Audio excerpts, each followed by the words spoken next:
Man, I'm trying to warm up. My hands and arms and shoulders and everything's so stiff from this cold ass weather. Man, I hope you guys are doing good. It's been snowy and icy and nasty here, cold. I say nasty, it's really beautiful. We don't get snow here in Nashville very often. I shared a couple clips. I'll throw a little one at the end of this one too for fun. Took like 2 or 3 days off, man. I've been hunkered down here at the house, took some walks and got out in the snow a little bit, went sledding, as I'll show you. Man, had some fun. Nashville loves a good snow day, and just, man, kind of everything shuts down. We got 8 inches of snow, and the whole town shuts down. It's crazy, man. We go into this snowpocalypse here where everybody goes and freaks out and buys all the milk and bread and eggs and hunkers down. But, it's kind of cool. Our show tonight got canceled at the Franklin Theater with John Oates. We were supposed to do that. What else has been going on, man? God, all kinds of stuff. We'll be doing that show again February the 16th. It got rescheduled due to more ice coming tonight and the road conditions. Just nobody knows how to drive, and we don't have trucks for this shit or ice or anything. But, man, I wanted to talk to you guys a little bit. I'm just noodling around here on this. This is a 69 335 that I got from George Gruen, and it's a pretty good guitar. I don't mind the skinny neck because it's kind of like a Telecaster. But I was doing a session with Mary Gaucher on one of her records, and Victor Krauss was playing bass, who plays with Bill Frisell and all these amazing musicians. I mean, he's in with the Cool Kids Club for sure. Great musician and a great guy. Alison Krauss's brother, Victor Krauss, on the bass, and he also loves playing guitar, and he's just into recording and all of the cool stuff. And I was on a session one day, and I said, man, I'd love to find a good 335, and that's back when I had a bunch of guitars, and now I'm down to 2 guitars, the 335 and the Danocaster, and a couple of acoustics and my mandolin and my old Fender bass that never fails. But that's all I got, man. I'm down to my old Pro Reverb that I use at the gig, and man, that's about it. Got a fun session tomorrow. We're doing some Dennis Quaid overdubs over at Cowboy Jack Clement's old studio on Belmont. That's gonna be fun tomorrow at some point. So anyway, there's that. But getting back to the guitar, we were at the studio, and I said, man, it'd be great to find a good 335. And Victor goes, man, I just traded one for a Les Paul, because he's a huge Led Zeppelin fan and a huge fan of Jimmy Page. And so I went down there and got this one and bought it. It was like $3,750 for this great 69 335. And so I dig this guitar. It's pretty fun and pretty versatile. I can get that nice kind of jazzy tone if I roll the back pickup off a little bit, you know.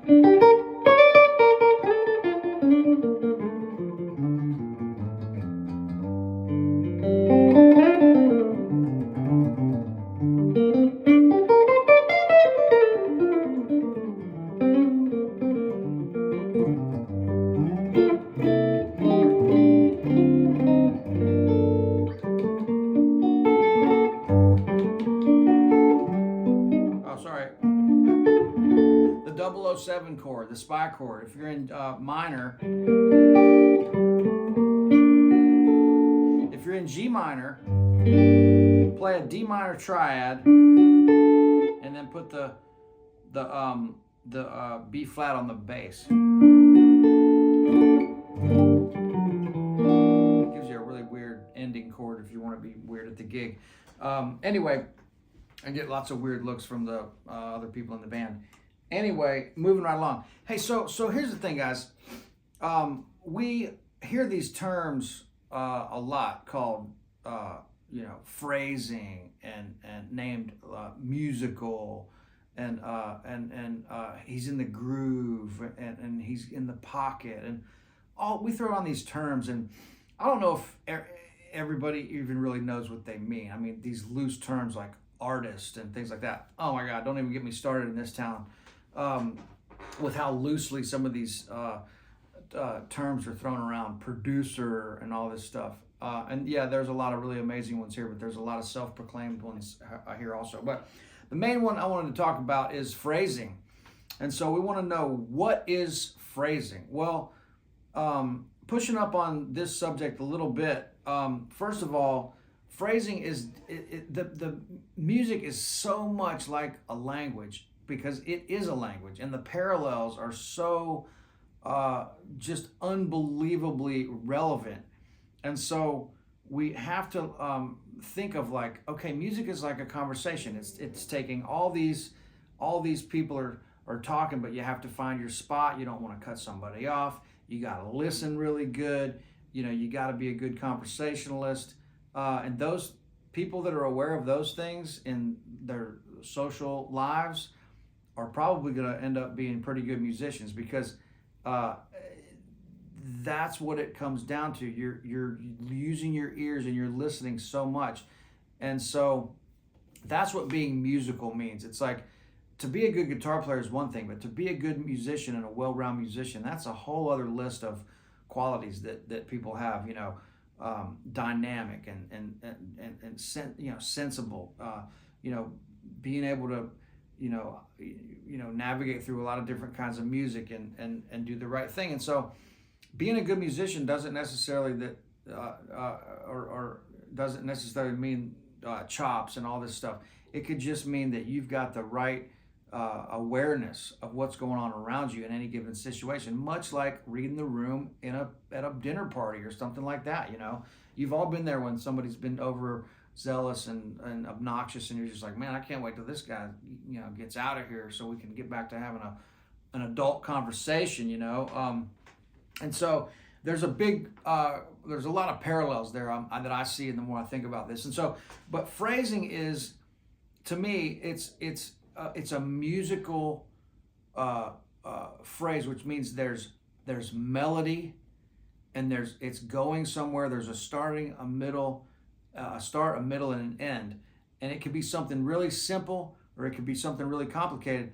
But if it doesn't have, like, a perfect example is to get on YouTube or Instagram or something like that, and just listen to these guys that are just like, they might be mind-blowing technically, but they're not saying anything on their instrument. And so who's really saying something on their instrument, either in a band situation or just by yourself?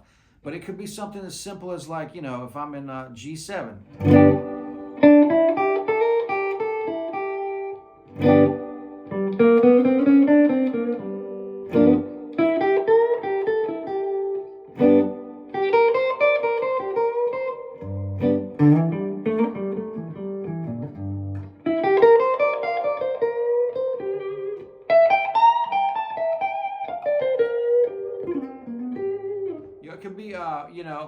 could be in G minor.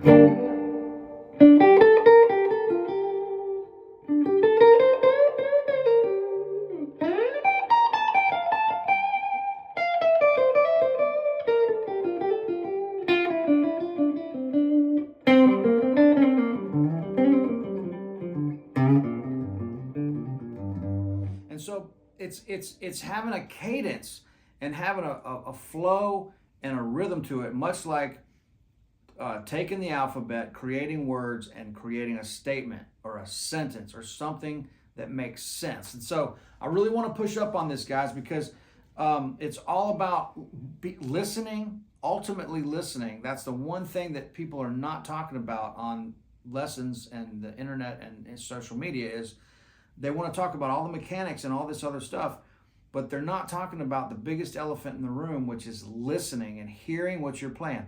You almost should try to practice with, don't even play anything on the guitar until you're hearing it first, or sing something first. And if you're not inspired or you don't think you can do that, play a chord. See if that inspires a melody of some sort that you can hum or sing. Then try to play it on the guitar. Play the chord. Play each note of the chord.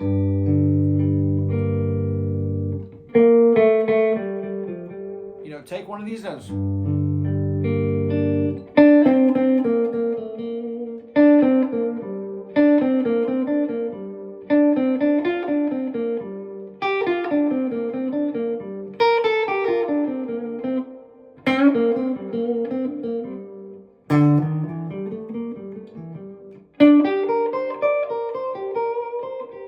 But it all, like, I'm not playing this to like a specific rhythm, like, you know,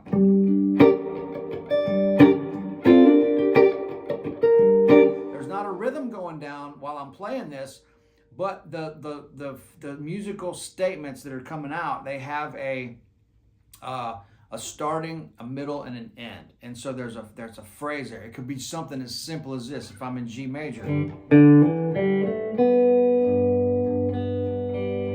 I use that one all the time. I'm starting on the 5th and ending on the 3rd, but those are chord tones. So I'm confident on starting and landing on a chord tone that's going to fit that key. And then so it's about that, and it's about the phrasing means the amount of time that you have to put a certain amount of notes in that's going to make sense and express a feeling or state something that another person can go, damn, I get that. I know what he just is trying to tell me on that damn guitar. And so if I go like this,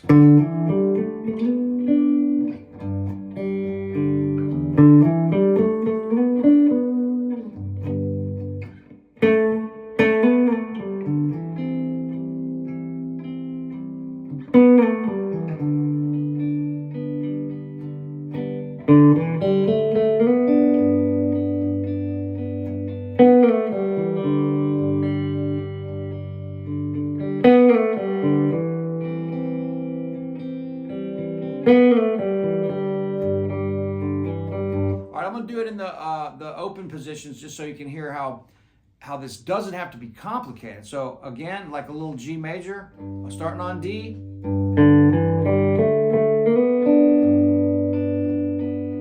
Now answer that.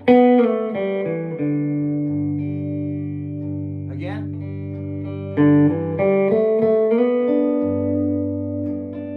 I'm just hitting the bass note so you can tell I'm in G, so you have some reference, and that's another huge thing here is what is the reference? I mean, if I'm playing a certain thing, it's going to take on a whole new meaning or real meaning if it's under a given chord. That's why these things have to be married together. You can't just be over here playing noodly lead guitar and then have another guy over here playing chords. That's not music. They have to line up. You have to put your notes in and around these chord changes. They have to lead you to that next chord and lead you back to resolve and all these things. It's this push-pull of emotion that's creating music here, and that's what's not being said on the internet. It's all about put your fingers here and put your fingers there. Well, eventually we have to turn this into music, and that's where chords and chord progressions and songs and melody and all this stuff comes together.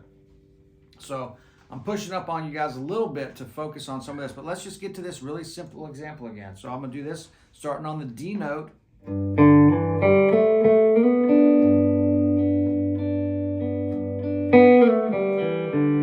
Right back down again.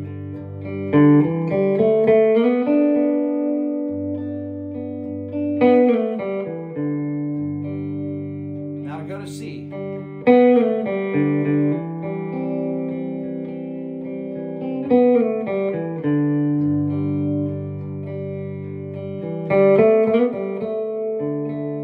D.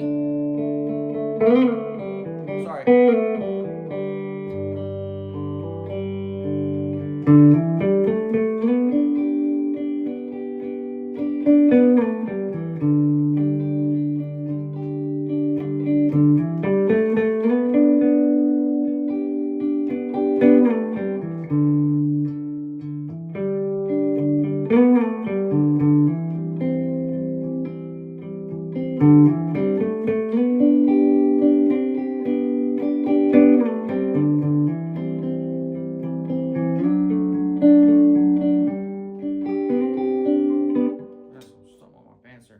Anyway, so that's kind of the idea. So it's those little things, just like that.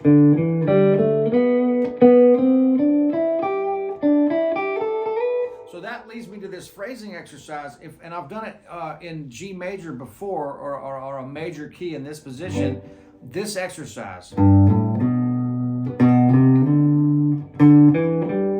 skipping the natural 7.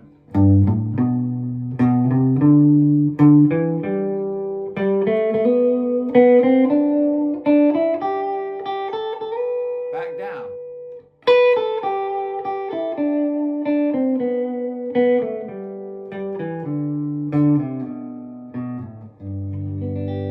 If I go to the D7 chord,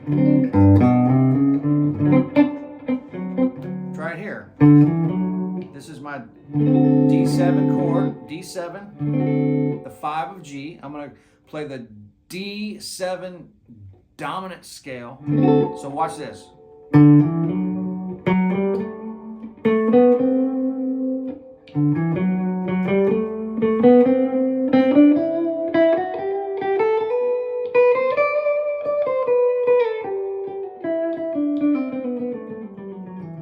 Okay, here's what's funny on this one. For this example, that doesn't work because that's not a chord tone. So on the D7,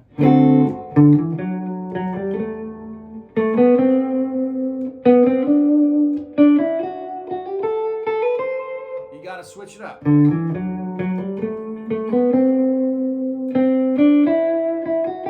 So I guess, let's see.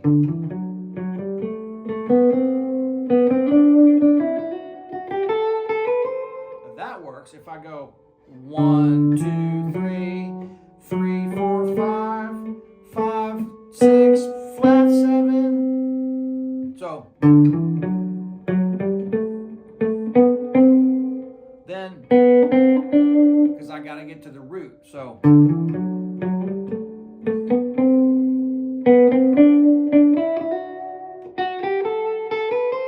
now I'm getting to the chord tones. So now let's manipulate those notes a little bit.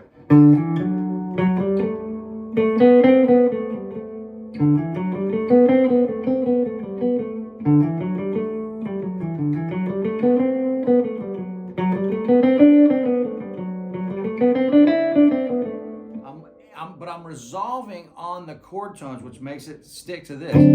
So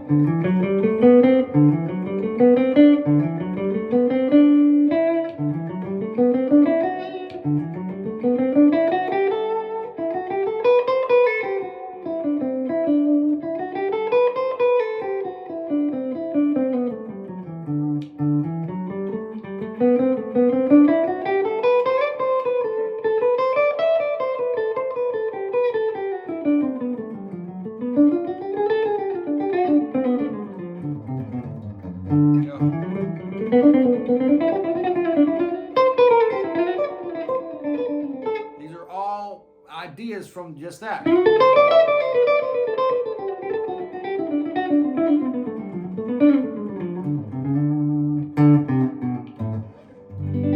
So we're resolving back. Another great example for phrasing, and I'll get to like a, let's go to like A7.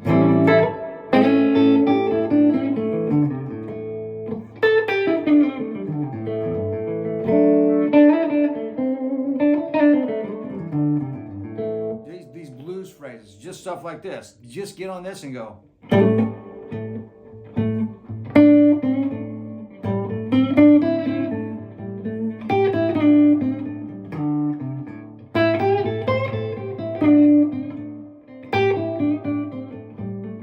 But there's a rhythm there, you know?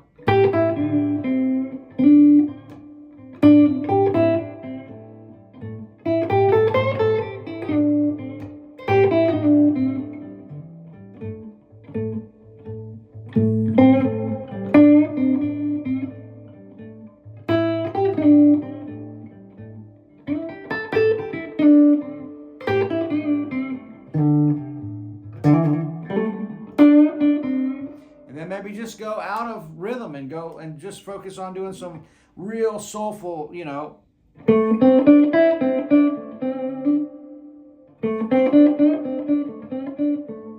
Really learn how to manipulate these notes and create phrases. That's the key to this lesson.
Examples of just phrases where you're starting, there's a middle, and then there's an end. It doesn't have to be fancy. It could be just this.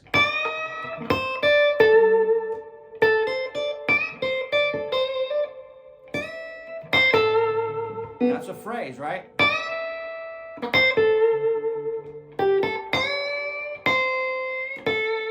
Those are all phrases. So there's a lot to this, but I'm going to start incorporating a little bit more of this into some of these just to kind of learn what some of these terms mean. So I hope you got something out of that. Please check out the links below. Please subscribe if you haven't already. Hit the tip jug. That's a big help, man. That helps a lot of stuff here. And so it helps me stay inspired. You know, if you want to check out all the private lessons and stuff below, I've got 4 different tiers. Check out the new website. Check out everything.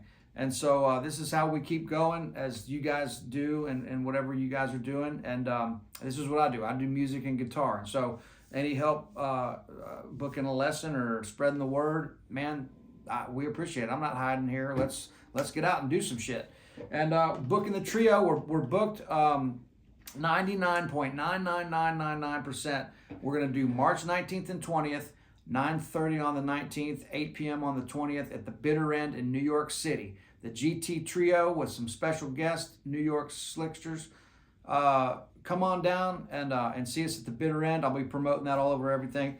Check out all the social media. Check out the links below. Stay warm, stay cool, and we'll see you guys real soon. Thanks a million. Love you guys. You're the best. Cheers.